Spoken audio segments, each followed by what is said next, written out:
भरत भैया पूरे समाज को लेके, भैया भरत चले चित्रकूट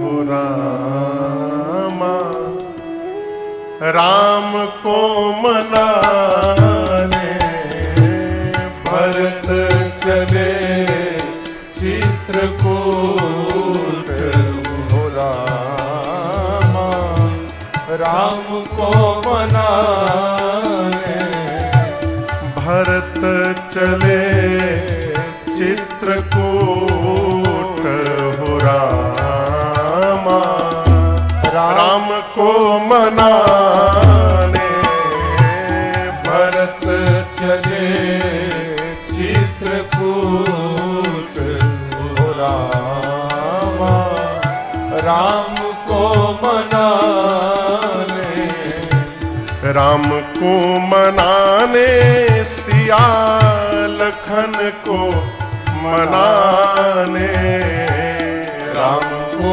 मनाने सिया लखन को मनाने भैया भरत चले चित्रकूट हो रामा, राम को मनाने भरत चले चित्रकूट हो रामा, राम को मनाने सिया राम को मनाने, सिया राम को मनाने।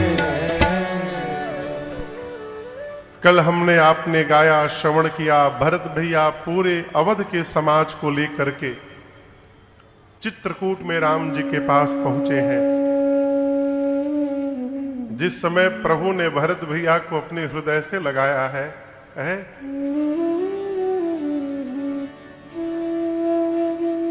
गुरुदेव भगवान से राम जी ने कहा, गुरुदेव आप आए, सबको लेकर दर्श परश हुआ, अब सबको लेकर के वापस जाइए। गुरुदेव ने कहा, वशिष्ठ जी ने, राम कुछ दिन और साथ में रहने दीजिए वन में। राम जी ने कहा, जो आज्ञा गुरुदेव। और आप दर्शन करिए, पूरी अयोध्या की प्रजा चित्रकूट में ही राम जी के पास रहने लगी। सरकार, रात्रि में भरत जी सोच रहे हैं कि भैया कैसे वापस चलेंगे।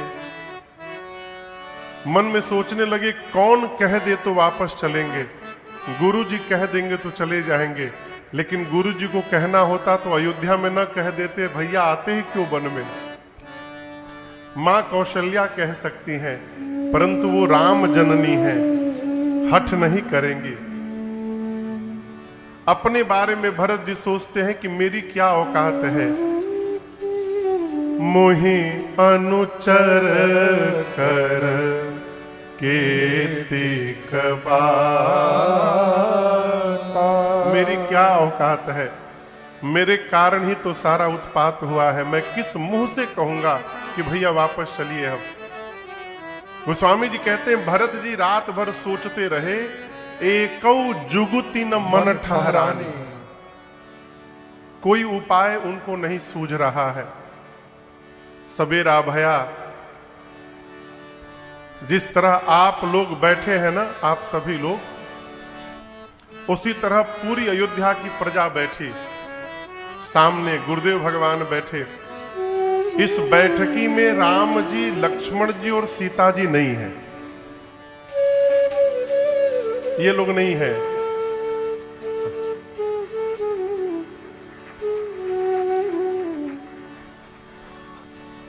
ये थपरी कहां बजा रहे हैं भैया आप लोग?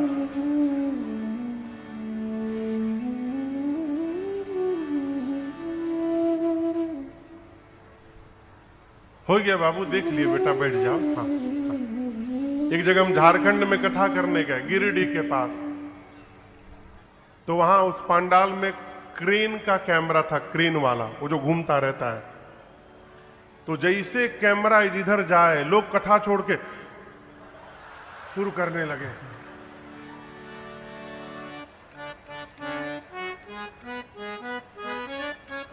कथा श्रवण कर रही है। फोटो देखना होगा ना तो बाद में मोबाइल में देख लीजिएगा, कथा यूट्यूब में रहेगी, है? आराम से खोजिएगा, उसका स्क्रीनशॉट खींच के पोस्ट कर दीजिएगा। अभी कथा सुनिए, है? गुरुदेव भगवान ने भरत जी को अपने पास बुला करके बिठाया। सभा बैठी है, राम जी, लक्ष्मण जी, सीता जी सभा में नहीं, इस मीटिंग में। और आप दर्शन करिए, पहली बार गुरुदेव भगवान ने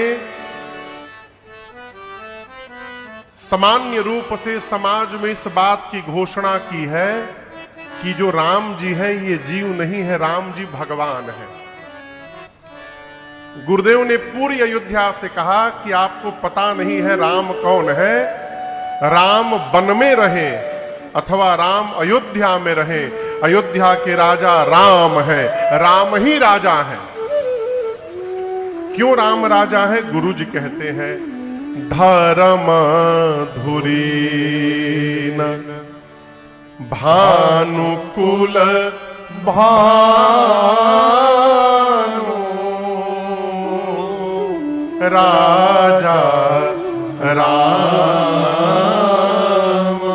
स्वबस भगवान। गुरुदेव भगवान कहते हैं कि राम जी सूर्य वंश के सूर्य हैं, धर्म की धुरी को धारण करने वाले हैं। राम ही राजा है क्योंकि राम भगवान है, राम स्वबस है। इस बात को समझिएगा, भगवान में और जीव में क्या अंतर है। हम परबस हैं और भगवान स्वबस है।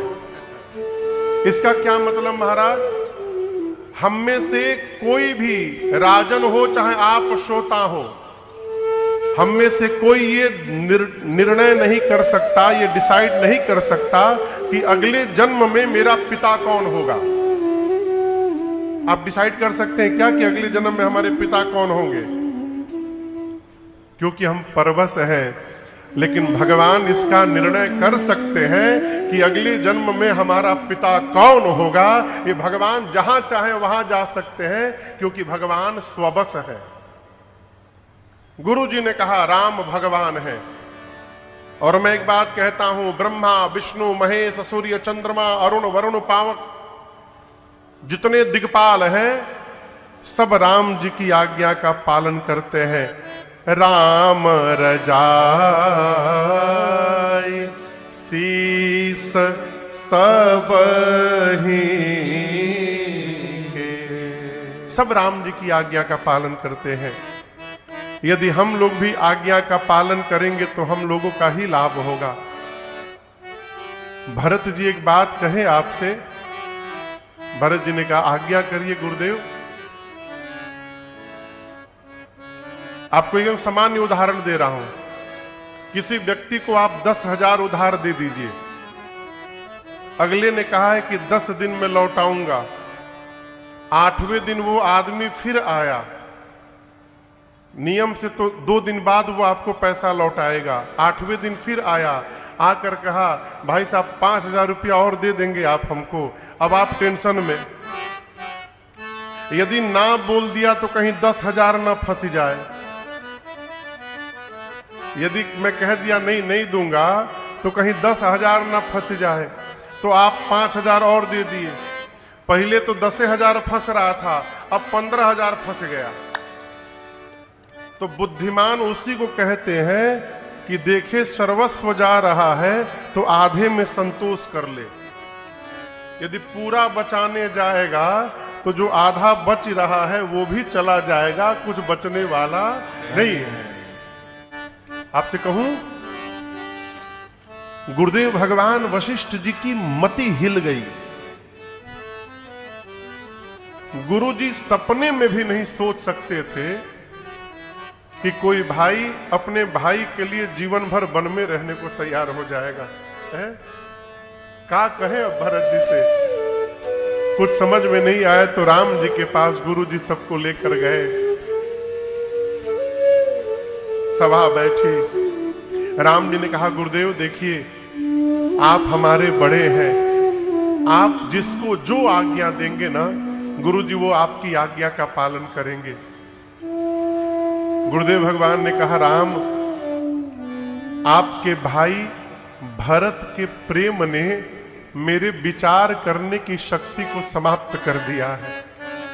मैं विचार नहीं कर पा रहा हूं। मैं तो कह रहा हूं राम जी, भरत जी जो कह रहे हैं वही कर लिया जाए, उसी में सबका भला हो जाएगा। सरकार, ये बात सुनते ना राम जी नाचने लगे। राम जी भरत भैया को गले लगाकर बोले, भाई आज आपने अपने भैया को भी पीछे छोड़ दिया। भरत जी पूछे, वो कैसे भैया?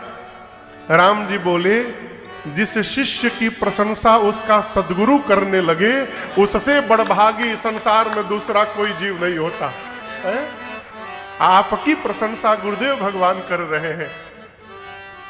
राम जी ने भी कहा, ठीक है गुरु जी, मैं भी वही करूंगा जो भरत जी कहेंगे।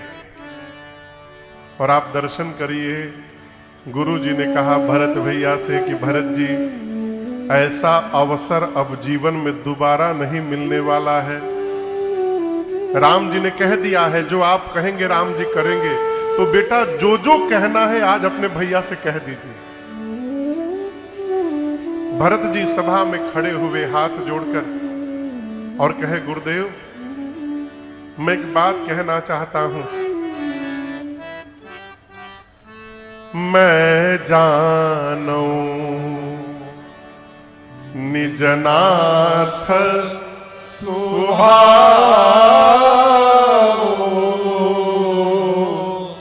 अपराधी हूं पर मोह न का। भरत भैया बोले, मैं अपने प्रभु के स्वभाव को ठीक से जानता हूं।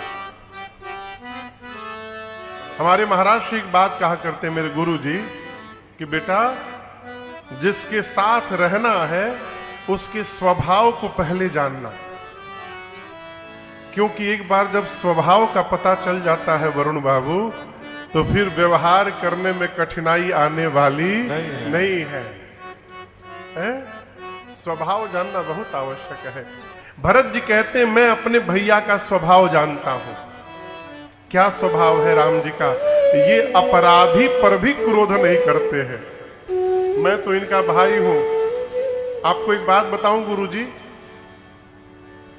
आप सबको लग रहा होगा कि बचपन में मैं बहुत अच्छा खेलता था। आज मैं एक बात कहना चाहता हूं। जब हम लोग चारों भाई खेलते थे बचपन में, तो राम भैया कहा करते थे कि मेरी टीम में लक्ष्मण रहेंगे, अब भरत तुम विरोधी टीम में रहोगे, सामने के दल में तुम रहोगे। तो मैं कहता था, भैया मैं सपने में भी आपके विरोध में नहीं खड़ा हो सकता हूं, आप मुझे विरोधी दल में क्यों रख रहे हैं? तो राम भैया धीरे से आके कहते थे, भरत सामने के दल में रहोगे ना, तो मैं अपने भरत को देखता रहूंगा, अब भरत अपने भैया राम को देखता रहेगा, हम दोनों एक दूसरे को देखते रहेंगे।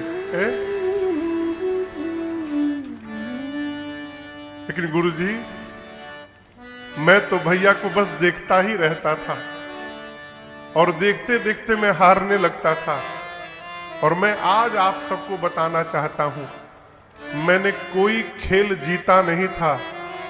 इस पापी को जिताने के लिए मेरे भैया स्वयं हार जाया करते थे और हारा हुआ खेल भी मुझे जिता दिया करते थे। हारे हु खेल जिता वही मोही। और स्वयं हार करके मुझे जिता करके पूरी अयोध्या में दौड़ दौड़ के कहते थे, मेरा भरत मेरे से भी अच्छा खेलने लगा, मेरे भरत ने आज मुझे हरा दिया। गुरुदेव,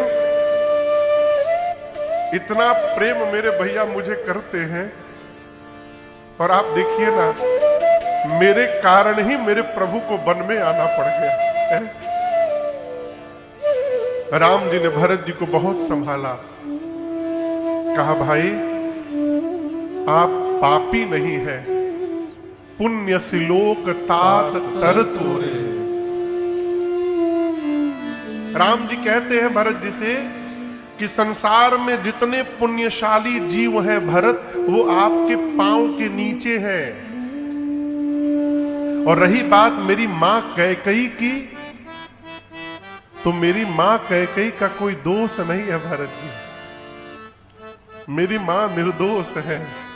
और मैं कहता हूं, यहां दर्शन करिए, क्या कहा जा रहा है यह महत्वपूर्ण विषय नहीं है। सरकार, मैं जब कथा प्रारंभ किया आज से 15 साल पहले, तो कथा सुनने के बाद लोग आकर के प्रशंसा करते थे, बहुत अच्छा लगता था सुनने में। तो मैं रात्रि में महाराज श्री से कहता था, सरकार ऐसा ऐसा लोग कह रहे थे कथा के बारे में। तो एक दिन महाराज श्री कहे, बाबू क्या कहा जा रहा है इस पर ध्यान मत देना, कौन कह रहा है इस पर ध्यान देना। कहने वाला व्यक्ति जितना प्रामाणिक होगा, उसके द्वारा कही हुई बात उतनी प्रामाणिक होगी। राम जी कह रहे हैं कि मेरी मां कैकेयी का कोई अपराध नहीं है। मेरी मां कैकेयी को जो दोष देगा, कौन? जिसने अपने जीवन में कभी माता पिता की सेवा नहीं की होगी, जिसने अपने सदगुरु की सेवा नहीं की होगी, वो कहेगा कि मेरी मां कैकेयी का दोष है। मेरी मां का कोई अपराध नहीं। अभी राम जी भरत जी बात कर ही रहे थे, तब तक जनक जी महाराज आ गए पूरे समाज के साथ। राम जी ने स्वागत करके स्थान दिया। 4 दिन बाद कौशल्या जी, सुनैना जी मिली। सुनैना जी से कौशल्या जी ने केवल एक ही बात कही, अभी तो हम लोग भौतिक युग में जी रहे हैं। आज से 2000-3000 साल पहले यदि आपसे पूछा जाए कि प्रकाश के कितने साधन थे, तो आप क्या कहते? प्रकाश के 3 साधन थे। एक तो सूर्य, और दूसरा दीपक, और तीसरा मणि। मणि से भी ज्योति निकलती है। मां कौशल्या कहती है सुनैना जी से, बहन महाराज के जाने के साथ ही सूर्य वंश का सूर्य डूब गया। रघुवंश के मणि राम थे। राम अयोध्या छोड़ के वन में चले आए। अब मेरी अयोध्या को प्रकाश देने के लिए केवल एक दीपक बचा है केवल। सुनैना जी ने पूछा, वो दीपक है कौन? कौशल्या मैया कहते, मुझे भी नहीं पता था, मरते समय महाराज ने मुझसे बताया। कौशल्या, जाने हूं सदा भरत कुल दीपा। महाराज ने कहा था कि भरत को कुल का दीपक समझना। कौशल्या मैया कहती हैं, मुझे भय है कहीं मेरे घर का दीपक बुझ न जाए। क्यों? यदि राम भरत को साथ में नहीं रखेंगे तो भरत प्राण का त्याग कर देंगे। तो मैं कहती हूं, आप जनक जी से कहिए कि जनक जी ऐसा कुछ करे, राम लक्ष्मण को छोड़ के अब भरत को अपने साथ में रख ले। सुनैना जी समझाई। रात्रि में जनक जी से सुनैना जी ने ये बात कही। जनक जी कहे, चिंता न करिए, भरत जी वही करेंगे जो उनके भैया राम कहेंगे। अगला दिन हुआ। कौन निर्णय लेगा, अब क्या करना है? सब एक दूसरे पे टालने लगे। राम जी गुरु जी से कहे, गुरु जी जनक जी से, जनक जी भरत जी से, भरत जी फिर जनक जी से। अंत में राम जी ने सौगंध ले ली, गुरुदेव आपके चरणों की सौगंध लेता हूं, आप और जनक जी जो आज्ञा देंगे हम उसी का पालन करेंगे। मैं आपकी सेवा करना चाहता हूं। क्या करना चाहता हूं? सेवा। जोर से कहिए, सेवा। राम जी बोले, कौन सी सेवा करना चाहते हो? तो भरत जी कहते हैं, अज्ञान सम न सुसाहिब सेवा,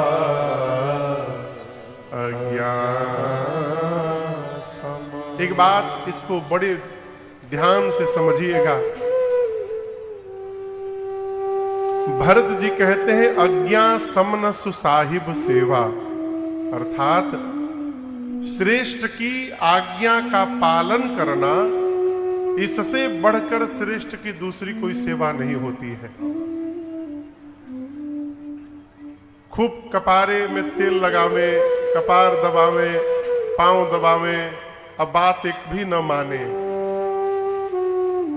है? ये सेवा नहीं है। भरत जी कहते हैं श्रेष्ठ की आज्ञा का पालन करना सर्वश्रेष्ठ सेवा है। मुझे वही प्रसादी चाहिए भैया, आप अपने मुख से जो कह देंगे मैं उसका पालन करूंगा। राम जी ने भरत जी को अपने बगल में बिठाया और कहा, भाई आप तो सब जानते हैं, आप रघुकुल की रीत जानते हैं। आप लोग रघुकुल की रीत जानते हैं? रघुकुल रीति सदा चलिया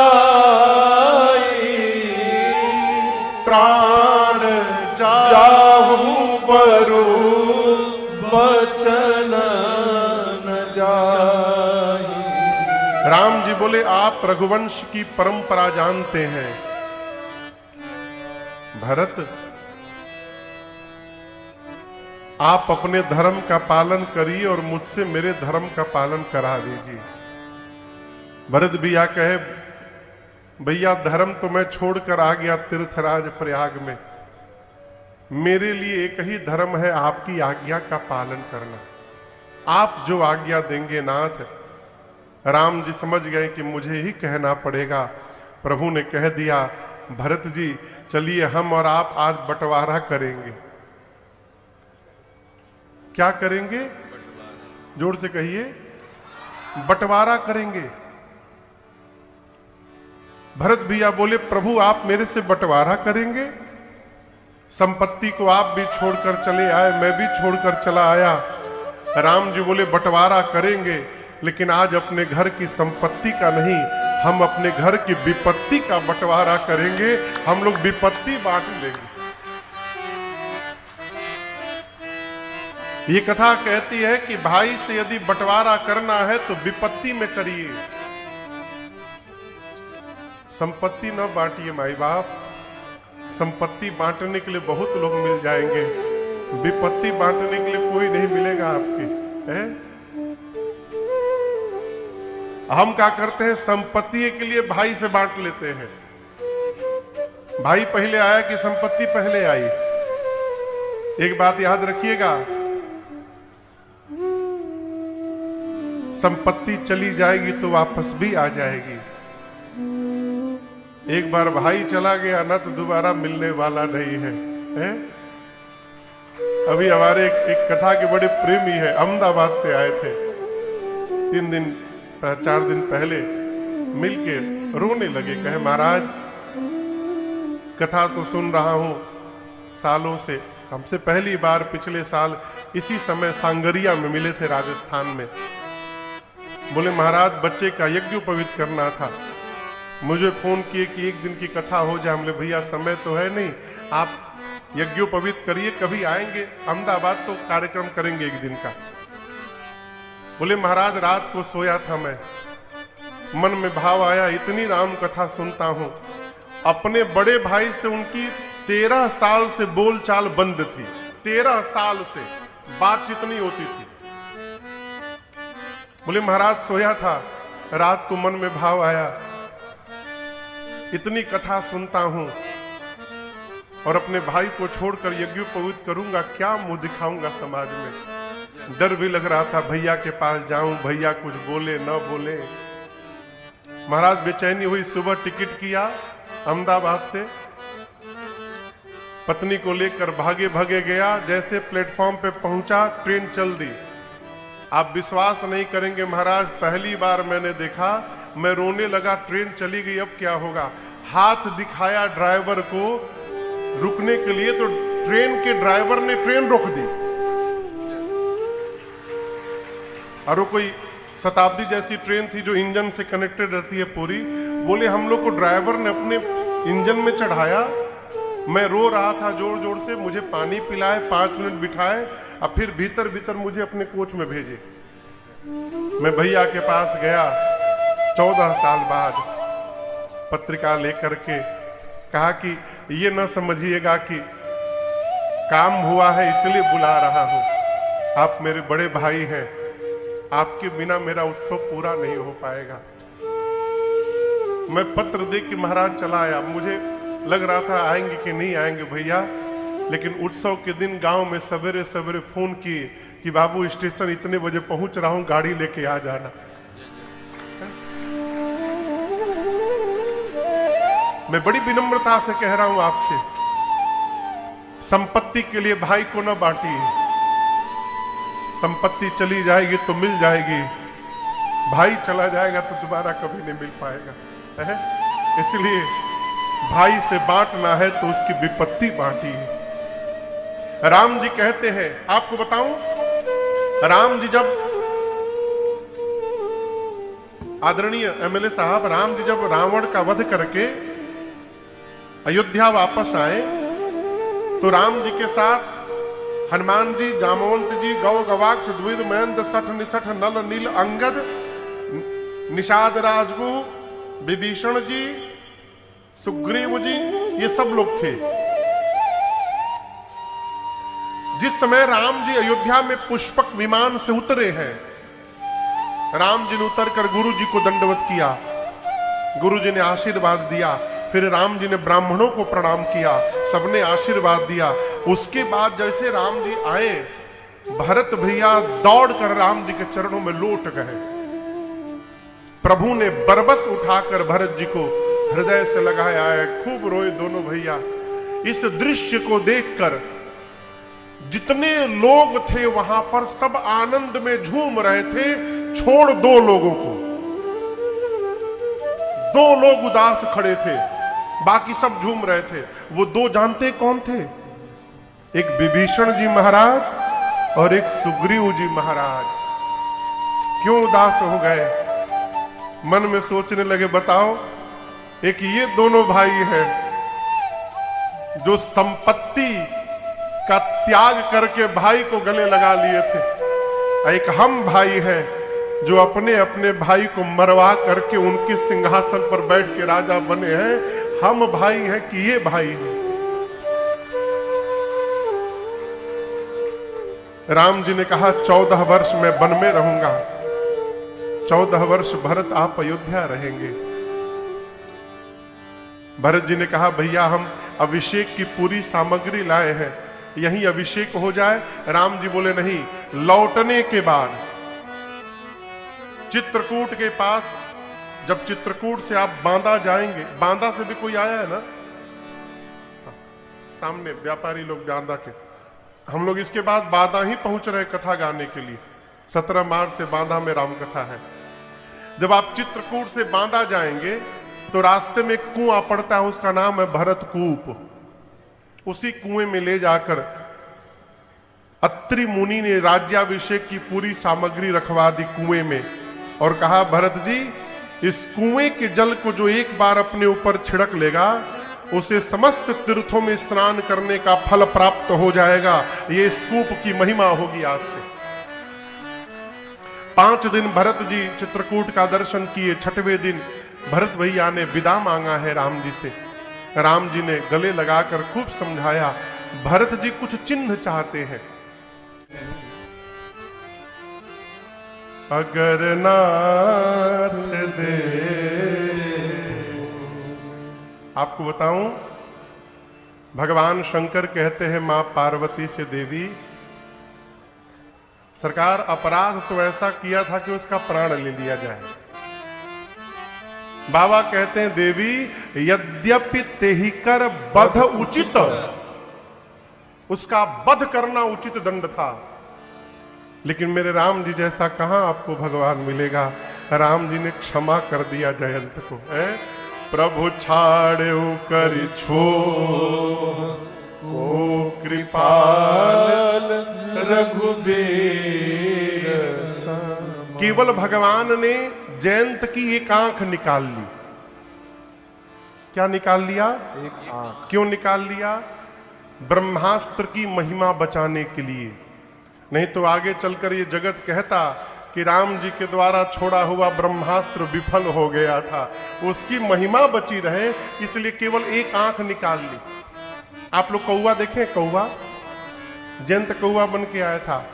कौवा के दोनों आंख होते हैं, लेकिन एक समय में एक ही आंख का प्रयोग करता है वो। आप ध्यान से देखिएगा, या तो ऐसे देखता है, नहीं तो कौवा कभी सीधा नहीं देखता, ऐसे ऐसे देखता है। भगवान ने उसकी एक आंख निकाल ली।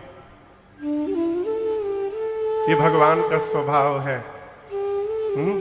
देखिए, आपसे एक निवेदन करूं, यहां बहुत एक से एक विभूति यहां बैठे हैं। दिनेश बाबू, जीवन भर ये प्रयास करिएगा कि आपके साथ जो भी जुड़े वो आपके प्रभाव से न जुड़े, वो आपके स्वभाव से जुड़े। है? आप बहुत बड़े पद पे बैठ जाइए, डीएम बन जाइए, कमिश्नर बन जाइए, सीएम बन जाइए, कुछ भी बन जाइए, फिर देखिए लोग कैसे आपके साथ अपना रिश्ता निकालते हैं।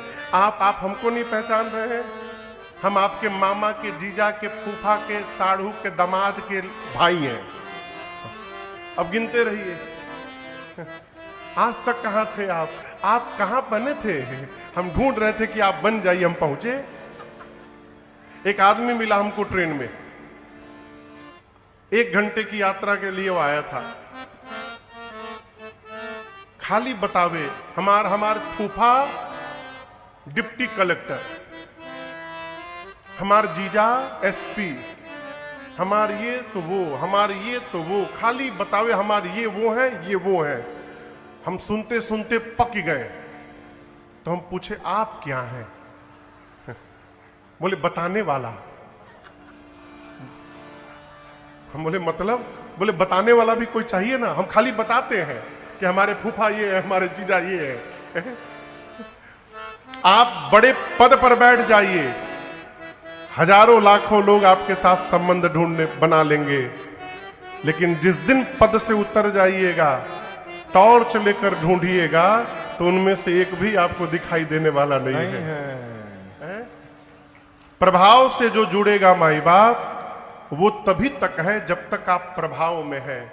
जिस दिन प्रभाव समाप्त हो गया, फिर दिखाई नहीं देगा।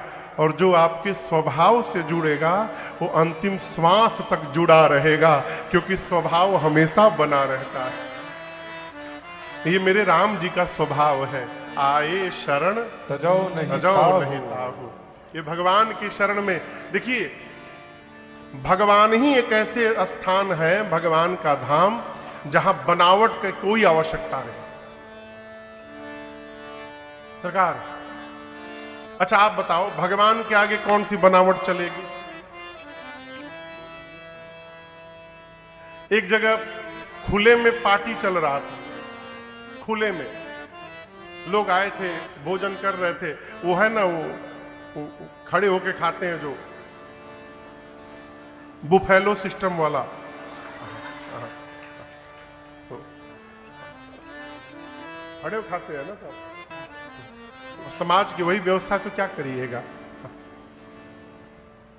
तो वही लोग पा रहे थे, खुले में कार्यक्रम चल, तब तक आ गया तूफान। तूफान आया, बारिश हुई, सब अस्त व्यस्त हो गया। एक आदमी परेशान, सबसे पूछे मेरी श्रीमती जी कहाँ है, मेरी श्रीमती जी कहाँ है, मेरी श्रीमती जी कहाँ है।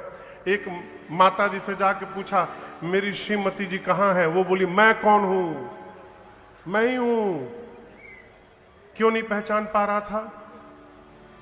इतना बहन जी मेकअप करके गई थी कि जो पानी हुआ तो सब बह गया। अब वो अपने घर वाली को नहीं पहचान पा रहा। भगवान के सामने मेकअप करके ना जाइए, न कुछ छिपा के जाइए, जैसे हैं वैसे जाइए और जाकर कहिए, प्रभु अब अच्छा हूं चाहे बुरा हूं तो आप ही का मैं, प्रभु आप ही का नाम लेकर के घूमता रहता हूं। यदि हमको स्वीकार कर लीजिएगा नाथ, आनंद हो जाएगा। भगा दीजिएगा तो आवारा बन के घूमूंगा। और याद रखिए अभी तो पतला तिलक लगाया हूं, जब भगा दीजिएगा तो मोटका लगाऊंगा। सरकार कोई पूछेगा तो आप ही का पता बताऊंगा, तो फिर मेरी नहीं जाएगी, आपकी चली जाएगी। यदि आप अपना बचाना चाहते हैं तो हमको स्वीकार कर लीजिए ना। भगवान का दर सबके लिए खुला है।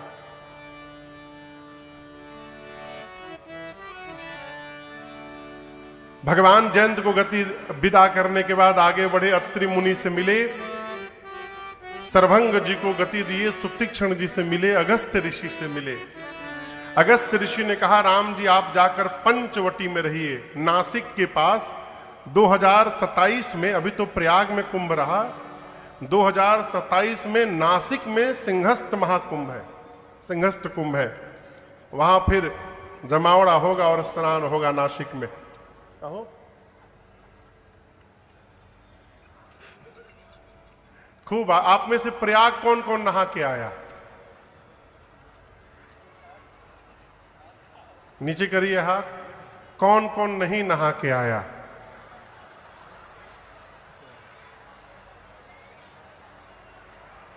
अच्छा हुआ नहीं गए, बहुत भीड़ थी वहां पर।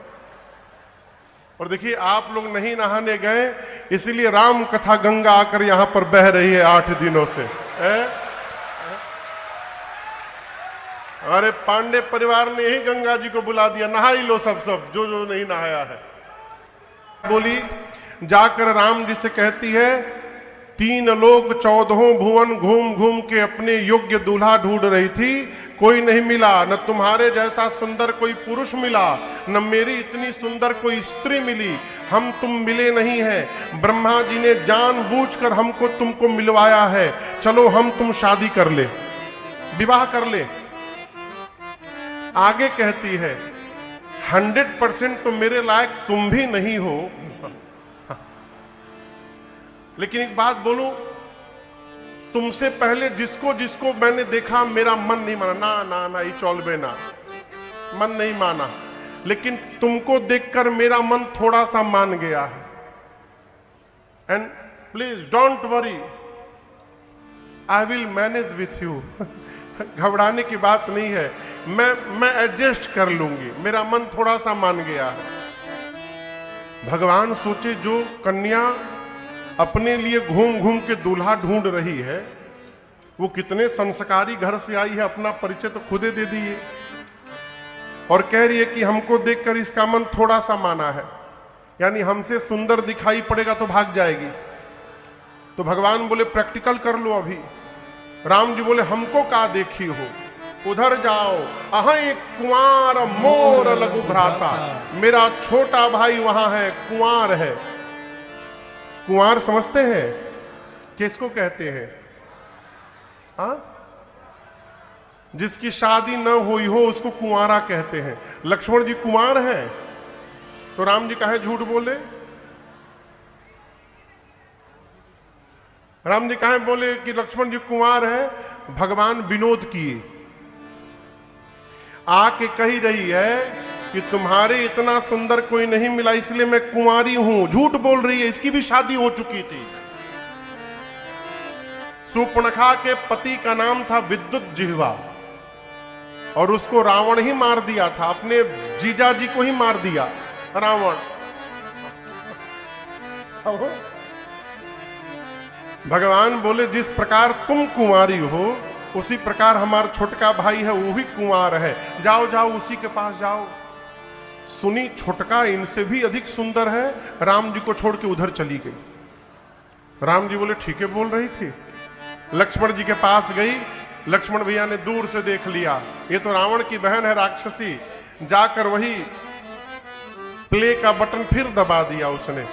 बोली 3 लोग 14 भुवन घूमी हूं, कोई नहीं मिला, हम तुम मिले, ब्रह्मा जी मिला दिए हैं, चलो शादी कर लेते हैं। लक्ष्मण जी बोले 1 मिनट चुप रहो, हमको जानती हो? लेकिन घबराइए मत, बाबा भी बैठे हैं वहां।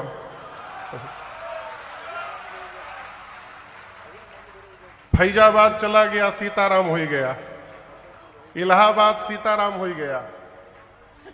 अब देखा कहिए लखनऊ रहा था, भगवान बोले जाओ जाओ उन्हीं के पास जाओ।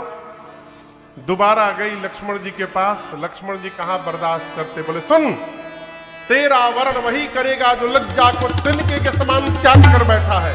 इतना अपमान, विकराल रूप धारण कर लिया शूर्पणखा ने। भगवान ने कहा तुरंत काटो इसका नाक और कान। लक्ष्मण अति लाघव सो नाक कान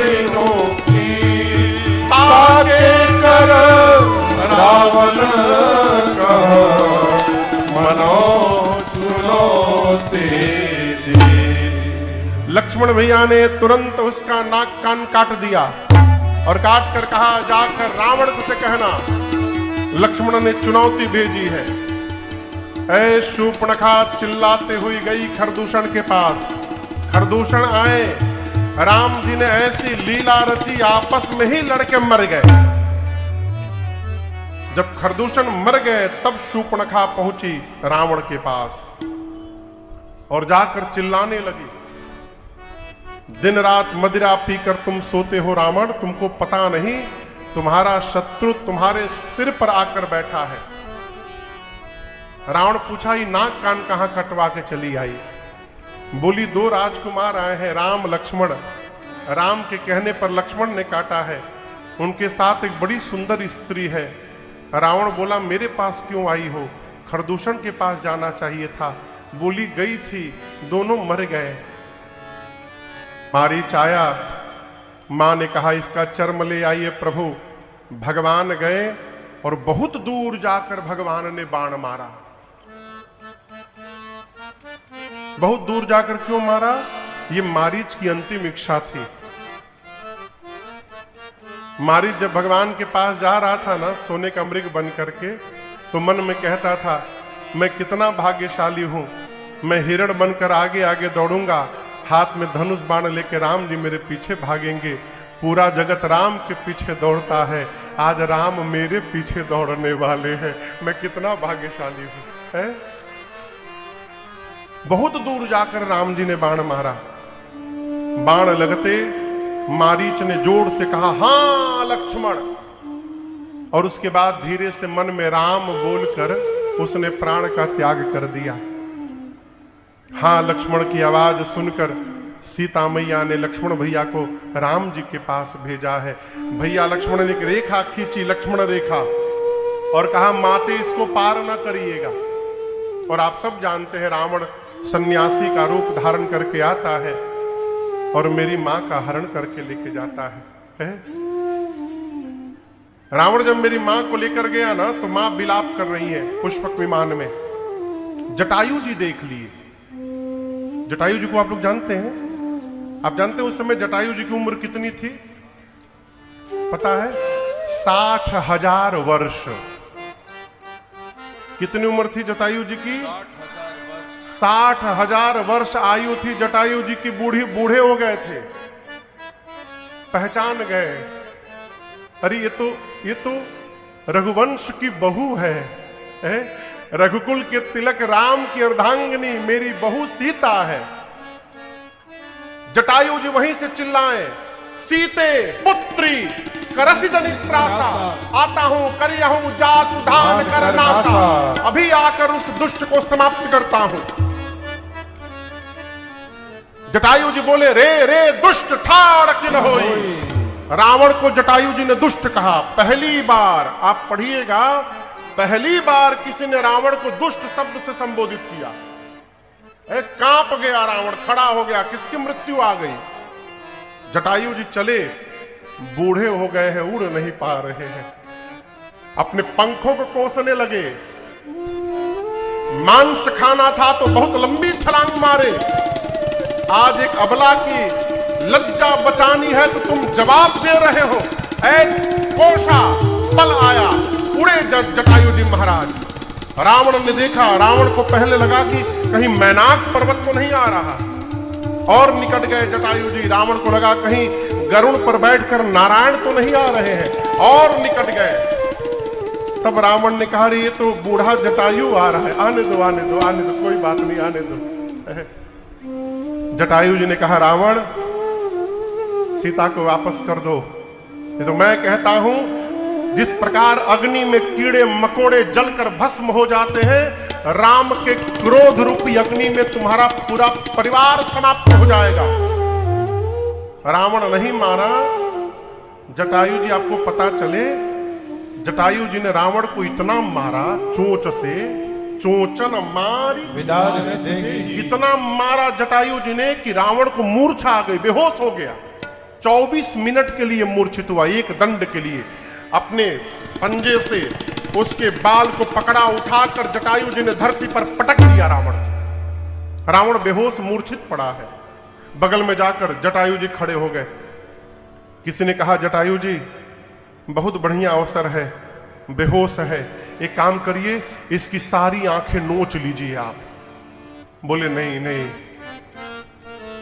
अभी मूर्छित है, मैं भारत का पक्षी हूं। युद्ध में कोई मूर्छित हो गया हो अथवा कोई युद्ध से भाग रहा हो, उस पर प्रहार करना यह धर्म के विरुद्ध व्यवहार है। मैं इस प्रकार नहीं लड़ सकता हूं।